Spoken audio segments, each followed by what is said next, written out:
Descansando en Dios. Mateo capítulo 21, versículo 23.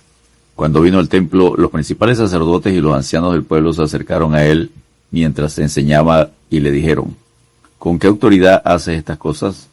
¿Y quién te dio esta autoridad? Autoridad es una palabra fuerte que denota poder y privilegio. Un individuo con autoridad ejerce control sobre las vidas de otras personas. La sociedad no puede funcionar sin tener algunas personas en posiciones de autoridad.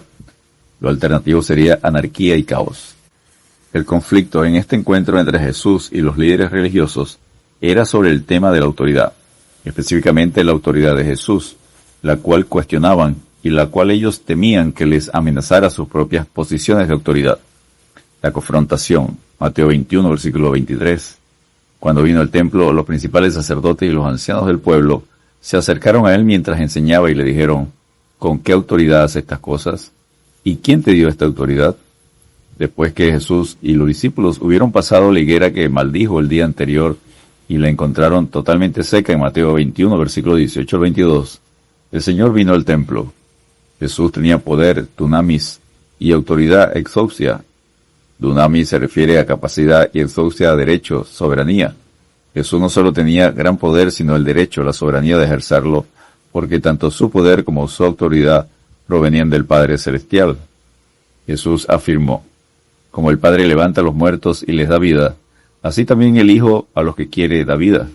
Porque como el Padre tiene vida en sí mismo, así también ha dado al Hijo el tener vida en sí mismo. Juan capítulo 5, versículos 21 y 26.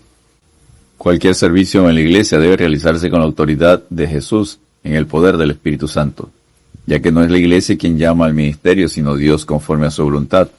1 Corintios 12, versículo 11, Efesios 4, 11, Romanos 12, versículos 3 al 8. Pero también puede suceder que quienes abusan del poder de Dios en la iglesia pregunten a quienes sirven humildemente con qué autoridad actúan de ese modo. La contrapregunta, Mateo capítulo 21, versículos 24 al 27.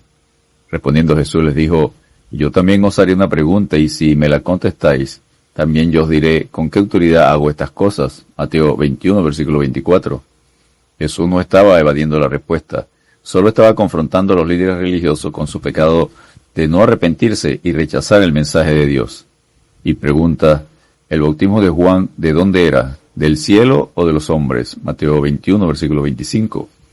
Juan el Bautista fue el último profeta de la época del Antiguo Testamento, y al igual que Jesús, se volvió popular y admirado por las multitudes. Se dedicó a preparar al pueblo para el Mesías, y su mensaje fue igual que el de Jesús: arrepentíos, porque el reino de los cielos se ha acercado. Mateo capítulo 3, versículo 2. Los principales sacerdotes y los ancianos pronto se dieron cuenta de que la pregunta de Jesús los había puesto entre la espada y la pared.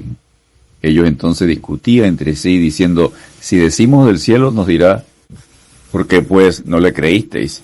Y si decimos de los hombres, tememos al pueblo, porque todos tienen a Juan por profeta.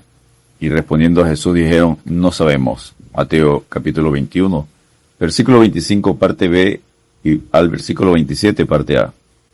Entonces él, Jesús, también les dijo: tampoco yo os digo con qué autoridad hago estas cosas. Mateo 21, versículo 27 parte B. Juan el Bautista había hablado de Jesús y lo había presentado como el Cordero de Dios. Juan capítulo 1, versículo 29.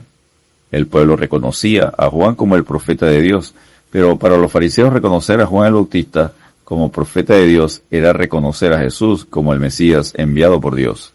Se observa que cuando los líderes de la iglesia no reconocen la autoridad de la palabra de Dios, sufren las consecuencias de la ceguera espiritual, y el pueblo tiene más discernimiento espiritual que el liderazgo. 3 parábolas de juicio. Mateo capítulo 21, versículo 28 al 32. Mateo capítulo 21, versículo 33 al 44. Y Mateo capítulo 22, versículos 1 al 14. Con 3 parábolas de juicio confronta a los líderes religiosos que no querían reconocer su autoridad. La parábola de los 2 hijos, Mateo 21, versículo 28 al 32, enseña a los fariseos que hacer es más importante que tan solo decir. Y concluye: porque vino a vosotros Juan en camino de justicia y no lo creísteis, pero los publicanos y las rameras le creyeron, y vosotros, viendo esto, no os arrepentisteis después para creerle. Mateo 21, 32. Luego, con la parábola de los labradores malvados, Y enseña a los fariseos que ellos son esos labradores que mataron incluso a su Hijo, a Jesucristo. Mateo 21, versículo 33 al 34. Concluye: por tanto os digo que el reino de Dios será quitado de vosotros y será dado a gente que produzca los frutos de él. Mateo 21, versículo 43. Está hablando que a la iglesia se le daría el privilegio de ser el pueblo de Dios, y lo que sucedería a los fariseos diciendo: y el que cayere sobre esta piedra será quebrantado, y sobre quien cayere le desmenuzará. Mateo 21, versículo 44. Ellos entendieron lo dicho por Jesús, y oyendo sus parábolas, los principales sacerdotes y los fariseos entendieron que hablaba de ellos, pero al buscar cómo echarle mano, temían al pueblo, porque éste le tenía por profeta. Mateo capítulo 21, versículos 45 y 46. Luego enseña con una tercera parábola de la fiesta de bodas, recordándoles el rechazo a aceptar el mensaje de Dios. Mateo capítulo 22, versículos 1 al 14. Jesús inicia diciendo: el reino de los cielos es semejante a un rey que hizo fiesta de bodas a su hijo, y envió a sus siervos a llamar a los convidados de las bodas. Mas estos no quisieron venir. Mateo 22, versículos 2 y 3. Jesús concluye con lo que sucederá a los que rechazan su mensaje y desafían su autoridad. Entonces el rey dijo a los que servían: atarle de pies y manos y echarle en las tinieblas de afuera. Allí será el lloro y el crujir de dientes, porque muchos son llamados y pocos escogidos. Mateo capítulo 22, versículos 13 y 14. Descansemos en Dios, porque la ira de Dios se revela desde el cielo contra toda impiedad e injusticia de los hombres que detienen con injusticia la verdad. Romanos capítulo 1, versículo 18. Dios te bendiga y te guarde.